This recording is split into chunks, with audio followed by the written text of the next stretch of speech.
வணக்கங்க, welcome to அமுத சுவை. இன்னைக்கு தலைக்கறி குழம்பு வைக்கிறது எப்படின்னு பார்க்கலாம்.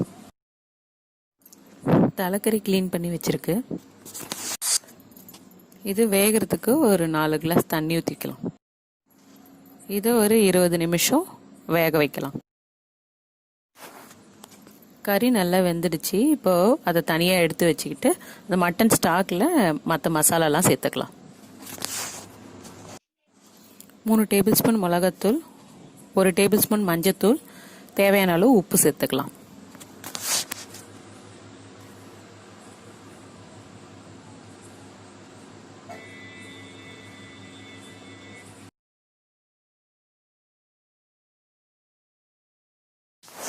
மூணு வெங்காயம் நறுக்கி வச்சிருக்கு, 2 தக்காளி, கருவேப்பிலை, கொத்தமல்லி, கொஞ்சம் இஞ்சி பூண்டு பேஸ்ட், துருவன தேங்காய், 1 டேபிள் ஸ்பூன் சோம்பு, 1 டேபிள் ஸ்பூன் கசகசா அரைச்சி வச்சுக்க போகிறோம் தனியாக.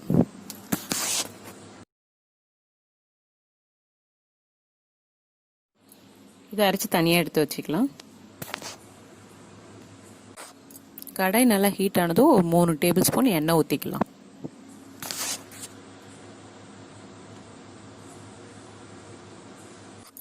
எண்ணெய் ஹீட் ஆனதும் வெங்காயத்தை போட்டு வதக்கலாம் ஒரு 5 நிமிஷம்.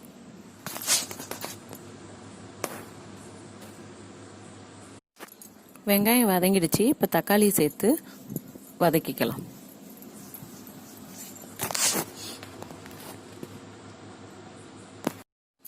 தக்காளி நல்லா மசிஞ்சதும் இஞ்சி பூண்டு பேஸ்ட் சேர்த்து பச்சை வாசனை போகிற வரைக்கும் நல்லா வதக்கி விட்டுக்கலாம்.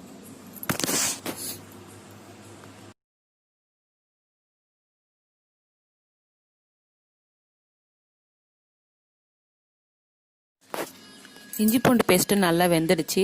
இப்போது தனியாக எடுத்து வச்சிருக்க மட்டன் ஸ்டாக்கையும் வேக வச்ச அந்த மட்டனையும் சேர்த்து இதில் ஒரு 10 நிமிஷம் நல்லா கொதிக்க வைக்கலாம்.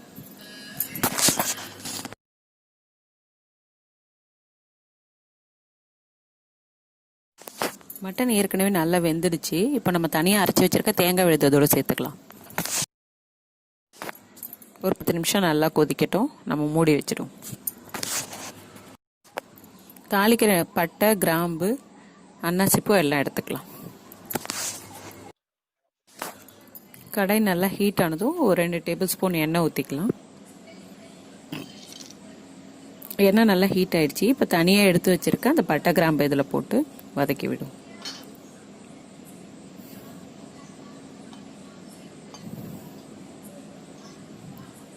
தாளிக்க வடகம் அல்லது கடுகு போட்டு தாளிச்சிக்கலாம். கருவேப்பிலை,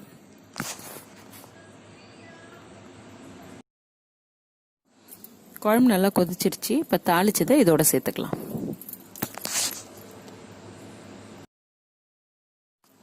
அவ்வளோதாங்க, ரெடி ஆயிடுச்சு. இப்போ கொத்தமல்லி போட்டு நம்ம இறக்கிடலாம்.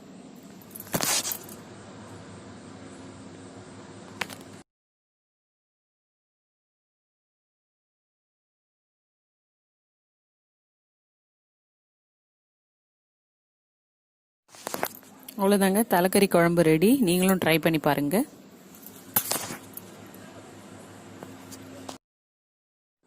Please like and subscribe. Thank you.